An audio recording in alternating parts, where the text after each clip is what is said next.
Good morning, students. Today in your English class, we are going to see an important grammar topic, active voice and passive voice. So, active voice na enna, passive voice na enna அப்படின்ற difference நம்ம தெரிஞ்சுக்கிட்டோம்னா that is easy to make the conversion. So, first sentence பாருங்க, the team leader presented the report. The team leader presented the report. யாரு report present பண்ணா? The team leader. இதே second sentence பாருங்க, the report was presented by the team leader. So இங்க வந்து எதை present பண்ணாங்க? The report. So importance வந்து இங்க வந்து team leaderக்கு இருக்கு, இங்க வந்து reportக்கு இருக்கு. So இதுதான் வந்து active and passive voiceக்கான difference. The team leader presented the report. இதுல வந்து பாத்தீங்கன்னா the subject is the doer of the action. அதாவது subjectனா the team leader தான் subject. So யாரு ஒரு ஆக்ஷனை செய்றாங்க அப்படின்னு பார்த்தோம்னா the team leader. So subject is the doer of the action அப்படின்னு இருந்ததுன்னா அது வந்து active voice. So subject வந்து ஒரு ஆக்ஷனை செய்யுது அப்படின்ற மாதிரி ஒரு சென்டென்ஸ் வந்தா அது வந்து active voice.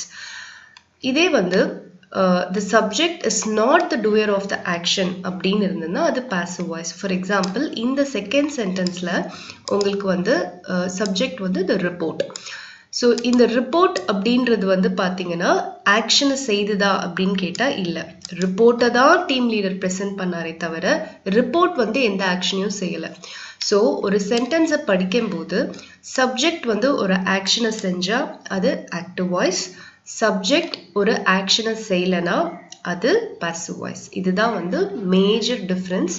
ஸோ இது படிக்கும் போதே வந்து நீங்கள் வந்து தெரிஞ்சுக்கணும், ஒரு சென்டென்ஸை படிக்கும் போதே அந்த சென்டென்ஸில் வர சப்ஜெக்ட் அந்த ஆக்ஷனை செஞ்சால் அது ஆக்டிவ் வாய்ஸ், அந்த சென்டென்ஸில் வர சப்ஜெக்ட் அந்த ஆக்ஷனை செய்யலைன்னா அது வந்து passive voice.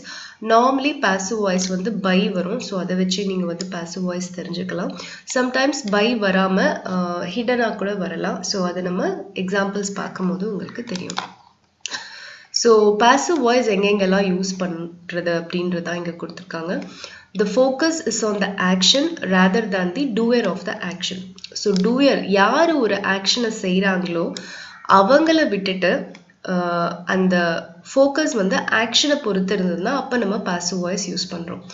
About 50% of the graduates are employed in IT related sectors. So இங்கே வந்து பார்த்தீங்கன்னா பாசிவ் வாய்ஸ் அந்த பை எல்லாம் வந்து ஹிடன் தான், because they are employed by employer. So by வந்து ஹிடன், பட் ஆக்சுவலி இது வந்து பாசிவ் வாய்ஸ் தான் வரும். எப்படின்னு கேட்டிங்கன்னா 50% of the graduates are employed in IT related sectors. So focus எங்கே இருக்குன்னு பார்த்தீங்கன்னா இந்த எம்ப்ளாய்மெண்ட்டில் தான் இருக்குது. ஸோ ஆக்ஷனில் வந்து ஃபோக்கஸ் இருக்கும் போது நம்ம பாசிவ் வாய்ஸ் யூஸ் பண்ணுறோம். Next we do not know who the doer is. யார் வந்து அந்த ஆக்ஷனை செய்தாங்க இல்லை செய்கிறாங்கன்றது நமக்கு தெரியாது. ஸோ அப்படி இருக்கும் போது நம்ம பாசிவ் வாய்ஸ் யூஸ் பண்ணலாம். Example, my bike was stolen yesterday. So இந்த இடத்துல வந்து யார் வந்து திருடினாங்கன்றது தெரியாது. So my bike was stolen yesterday by somebody. So யாரோ ஒருத்தர் திருடியிருக்காங்க, யாருன்னு தெரியாது. ஸோ அந்த ஆக்ஷனை செஞ்சவங்க யாருன்னு தெரியாத போது நம்ம பாசிவ் வாய்ஸ் யூஸ் பண்ணலாம். Next we talk of a system or a process. நம்ம வந்து ஒரு சிஸ்டமை பற்றியோ இல்லை ஒரு ப்ராசஸ் பற்றியோ எக்ஸ்பிளைன் பண்ணும்போது நம்ம பாசிவ் வாய்ஸ் யூஸ் பண்ணுவோம். Example, the vegetables are washed well, then they are cut into cubes. So are washed, are cut இதெல்லாம் வந்து யாரோ ஒருத்தர் பண்ணுறாங்க. வெஜிடபிள்ஸே அந்த வேலையை செய்தா, அந்த ஆக்ஷனை செய்தா, வாஷ் பண்ணுற ஆக்ஷன் கேட்டால் இல்லை. ஸோ வேற ஒருத்தர் அந்த ஆக்ஷனை செய்கிறாங்க. So the vegetables are washed well by me or by my mother. ஸோ அந்த மாதிரி இருக்கு. ஸோ இது எல்லாமே வந்து பார்த்தீங்கன்னா பாசிவ் வாய்ஸில் நம்ம எக்ஸ்பிரஸ் பண்ணோம். We write newspaper headlines and notices at public places. So news paper headlines அப்புறம் நோட்டிசஸில் இருக்கிற அந்த ஹெட்டிங்ஸு இது எல்லாமே வந்து பாசிவ் வாய்ஸில் நம்ம எழுதணும். We describe changes that have taken place. So நம்ம ஒரு சேஞ்ச் நடந்திருக்கு அப்படின்றத சொல்லும் போது நம்ம passive voice யூஸ் பண்ணோம். Our school looks completely different. The whole place has been painted. So the whole place has been painted by somebody. So அதுதான் வந்து இங்கே நீங்கள் புரிஞ்சுக்க வேண்டிய ஒரு விஷயம். ஸோ ஹோல் பிளேஸும் வந்து பெயிண்ட் பண்ணப்பட்டிருக்கு. ஸோ யார் பெயிண்ட் பண்ணியிருக்காங்க? By painter. ஸோ அது வந்து ஹிடனாக இருக்குது. ஸோ எங்கெங்கெல்லாம் பாசிவ் வாய்ஸ் யூஸ் பண்ணுறோம் அப்படின்னு பார்த்தீங்கன்னா ஃபோக்கஸ் வந்து ஆக்ஷனில் இருந்தால், நெக்ஸ்ட் யார் அந்த ஆக்ஷன் செய்தாங்கன்றது தெரியாமல் இருந்தால், நெக்ஸ்ட் ஒரு ப்ராசஸ் பற்றியோ ஒரு சிஸ்டம் பற்றியோ பேசும்போது நெக்ஸ்ட் நியூஸ் பேப்பர் ஹெட்லைன்ஸ், நோட்டீஸோட ஹெட்டிங்ஸ் இதெல்லாம் போடும்போது அப்புறம் ஒரு சேஞ்ச் நடந்திருக்கு அப்படின்றத சொல்லும் போது நம்ம பாசிவ் வாய்ஸ் யூஸ் பண்ணுறோம். நெக்ஸ்ட் இம்பார்ட்டண்ட்டாக நம்ம தெரிஞ்சுக்க வேண்டியது என்னன்னா ஆக்டிவ் வாய்ஸ்லேருந்து பாசிவ் வாய்ஸாக மாற்றும் போது டென்ஸில் வந்து சேஞ்ச் பண்ணணும். ஸோ சிம்பிள் ப்ரெசன்ட் டென்ஸ் வந்தால் பாசிவ் வாய்ஸ் எப்படி மாற்றணும், பாஸ்ட் டென்ஸ் வந்தால் எப்படி மாற்றணும், கண்டினியூஸ் டென்ஸ் வந்தால் எப்படி மாற்றணும் அப்படின்றத நம்ம நெக்ஸ்ட் இம்பார்ட்டண்ட்டாக தெரிஞ்சுக்கணும்.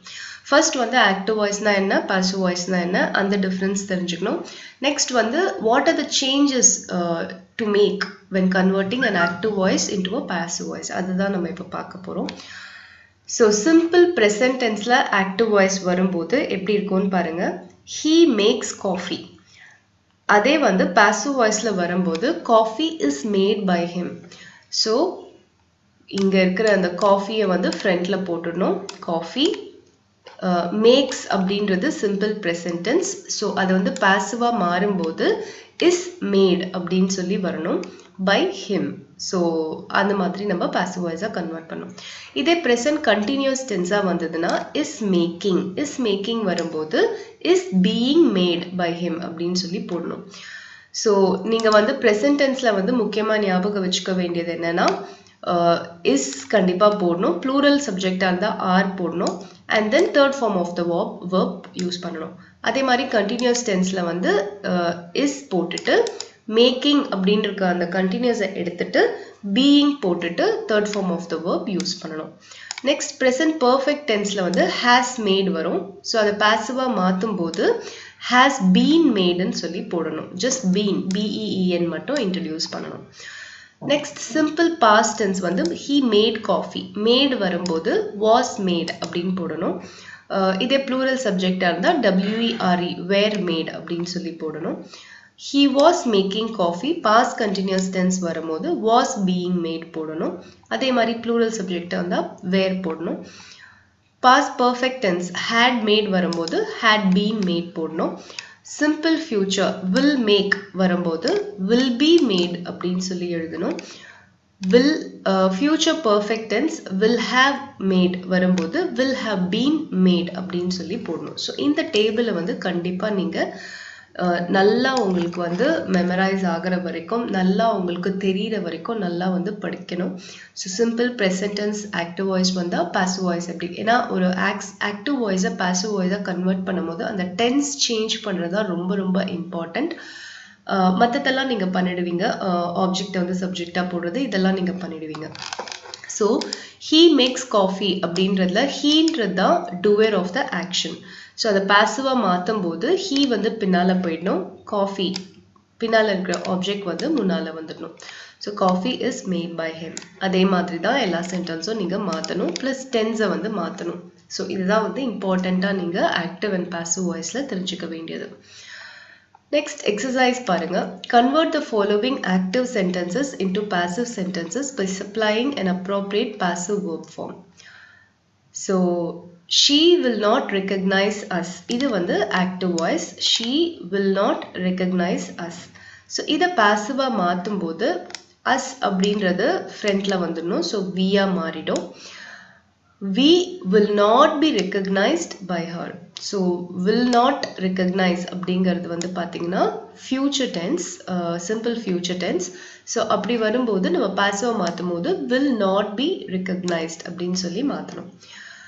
They didn't invite me, but I went anyway.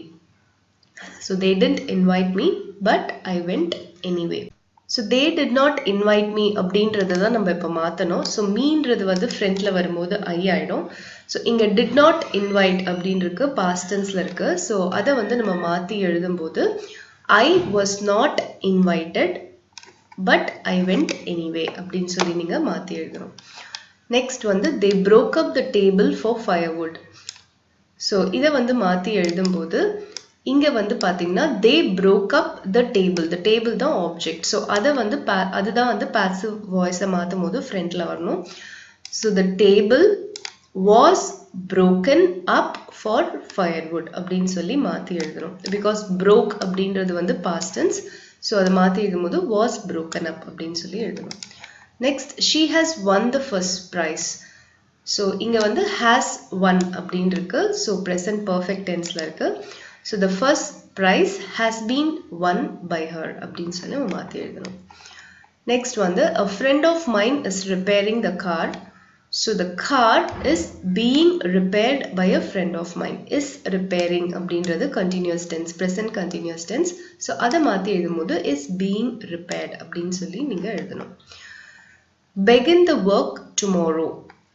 So இந்த இடத்துல work அப்படின்றது தான் object. So அதை first கொண்டு வந்து let the work begin அப்படின்றது வந்து நம்மளுக்கு வந்து simple present tense. So இதை மாற்றி எழுதும்போது let the work be begin tomorrow அப்படின்னு சொல்லி மாற்றி எழுதணும். They speak English in New Zealand. So English is spoken in New Zealand அப்படின்னு சொல்லி மாற்றி எழுதணும். Because speak அப்படின்றது வந்து பார்த்தீங்கன்னா உங்களுக்கு present tense. ஸோ அதை மாற்றி எழுதும் போது is spoken in England அப்படின்னு சொல்லி எழுதணும். His attitude shocked me. So shocked அப்படின்றது என்னது simple past tense. ஸோ அதை மாற்றும் போது was shocked வரணும். So I was shocked by his attitude. She had already sent the parcel. So had sent அப்படின்றது past perfect tense. ஸோ அதை மாற்றி எழுதும் போது the parcel had already been sent by her அப்படின்னு சொல்லி எழுதணும். Her silence worries me. Worries அப்படின்றது simple present tense. So அதை மாற்றி எழுதும்போது I am worried by her silence அப்படின்னு சொல்லி எழுதணும். ஸோ இது வந்து நீங்கள் ப்ராக்டிஸ் பண்ணாதான் உங்களுக்கு வரும். ஸோ ஃபர்ஸ்ட் வந்து டென்ஸ் என்னன்னு ஐடென்டிஃபை பண்ணணும். டென்ஸ் ஐடென்டிஃபை பண்ணிவிட்டு அதை எப்படி மாற்றி எழுதணும் அப்படின்றது இந்த டேபிளில் நம்ம பார்த்துருக்கோம் இல்லையா. ஸோ அதை யூஸ் பண்ணி நீங்கள் எழுதணும்.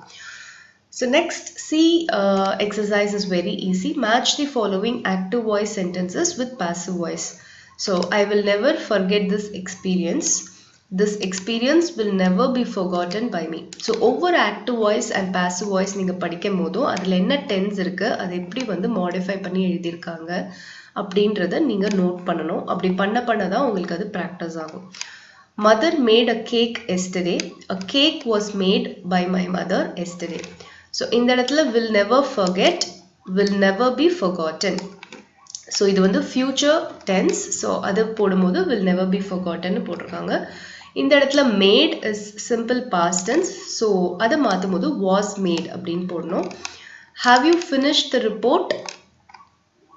Has the report been finished by you? So இந்த இடத்துல வந்து பார்த்தீங்கன்னா உங்களுக்கு have finished அப்படின்றது present perfect tenseல இருக்கு. ஸோ அதை மாற்றும் போது has the report been finished by you. இங்கே ஏன் have போடாமல் has போட்டிருக்காங்க அப்படின்னா report அப்படின்றது வந்து சிங்குலர் சப்ஜெக்ட். ஸோ அதனால has போட்டிருக்காங்க. இந்த இடத்துல யூன்றது வந்து சிங்குலர் சப்ஜெக்டாக இருந்தாலும் யூ வரும்போது have தான் போடணும். நம்ம டென்ஸில் பார்த்துருப்போம். ஸோ அதனால இங்கே have போட்டிருக்காங்க. ஸோ அதுதான் difference. The tiger was chasing the deer. So இந்த இடத்துல was chasing வந்து past continuous tense. ஸோ அதை மாற்றும் போது was being chased அப்படின்னு சொல்லி போடணும். She has written a novel. So a novel has been written by her. Has written அப்படின்றது present perfect tense. அதை மாற்றும் போது has been written by her சொல்லி போடணும். ஸோ முக்கியமாக நீங்கள் ஆக்டிவ் அண்ட் பாசிவ் வாய்ஸில் கவனிக்க வேண்டியது டென்ஸை வந்து எப்படி சேஞ்ச் பண்ணணுன்றது தான் நம்பர் 1. செகண்ட் வந்து ஆப்ஜெக்டை வந்து ஃபர்ஸ்ட் போட்டுடணும் பாசிவ்ல. யார் அந்த ஆக்ஷனை பண்ணாங்களோ அதை வந்து லாஸ்ட்டாக பை போட்டு கொண்டு வரணும். இதுதான் வந்து நீங்கள் ஞாபகம் வச்சுக்கணும் ஆக்டிவ் அண்ட் பாசிவ் வாய்ஸில். சர்டன் இம்பரேட்டிவ்ஸ் அண்ட் பாசிவ் போகிறேங்க. இம்பரேட்டிவ் சென்டென்சஸ் வந்தால் எப்படி மாற்றி எழுதணும் அப்படின்றது. ஓப்பன் த விண்டோ இது வந்து ஆக்டிவ் வாய்ஸ். இப்போ இதை பாசிவாக மாற்றும் போது let the window B opened அப்படின்னு சொல்லி போடணும். ஒன்றுமே இல்லை, சிம்பிள் தான். லெட் போடணும். லெட் போட்டு the window அப்படின்றத ஃபர்ஸ்ட் கொண்டு வந்துடணும். let the window. இந்த இடத்துல open அப்படின்னு இருக்கு. So present tense. ஸோ அதை மாற்றும் போது be opened. இது வந்து ஒரு ஆர்டர் மாதிரி இருக்கு இல்லையா. ஸோ அதனால be opened அப்படின்னு சொல்லி போடணும். Next do not pluck the flowers. இந்த இடத்துல not வந்திருக்கு imperative sentence. ஸோ அதே மாதிரி தான் let ஃபர்ஸ்ட் போட்டுக்கணும். நெக்ஸ்ட் ஆப்ஜெக்டை ஃபர்ஸ்ட் கொண்டு வந்துருங்க. let the flowers not be plucked. pluck அப்படின்றது present tense. So be plucked அப்படின்னு சொல்லி கொண்டு வந்துடணும். நெக்ஸ்ட் இங்க பாருங்க some more examples. help me.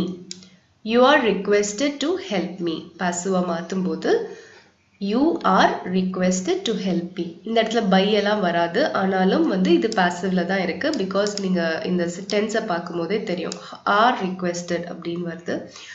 Next, don't touch it. இது வந்து ஒரு warning, so அது வந்து you are warned not to touch it. So you are warned அப்படின்னும் போது you are warned not to touch it by mother இருக்கலாம், father இருக்கலாம். So அது வந்து hidden இருக்கு, so அதனால இது passive voice. So next வந்து certain imperative sentence வந்து you have to change into passive voice. So few sentences பார்க்கலாம். Stanley will inform you later.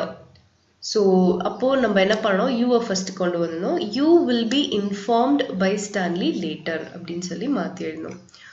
People speak Portuguese in Brazil.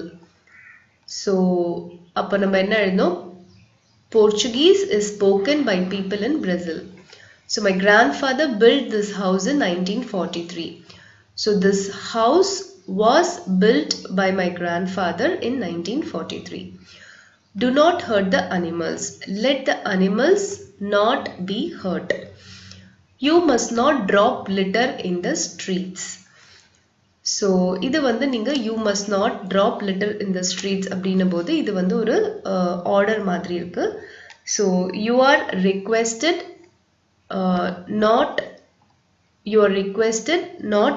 to drop litter in the streets அப்படின்னு சொல்லி மாத்தி எழுதலாம். Carry it home.